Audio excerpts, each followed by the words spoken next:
guys, welcome back again sa ating YouTube channel. So for today's video ay magluluto tayo ng sinigang na bangus sa kamyas. Lagay na natin guys yung ating luya, yung ating kamyas, yung ating kamatis, taktakan natin ng asin, ating pamintang buo, ating takpan muna guys, antayin natin kumulo. Update guys sa ating pinapakuluan. Ilagay na natin guys yung ating mga bangus, ating mga isda. Ayan guys, antayin natin ulit kumulo, kaya takpan muna natin.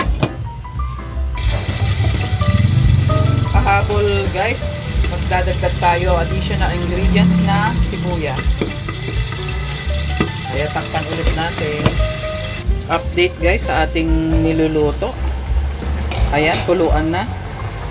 Mag-a-add tayo guys ng patis. At tinikman ko kanina guys ay medyo matabang. Kaya takpan ulit natin. Update guys ulit sa ating niluluto. Wow, sarap. Ayan na nga guys, it's done na ang ating sinigang na bangus sa kamyas. Ganyan lang guys kadali ang pagluluto ng ating sinigang. Kaya thank you for watching and don't forget to subscribe. Bye bye.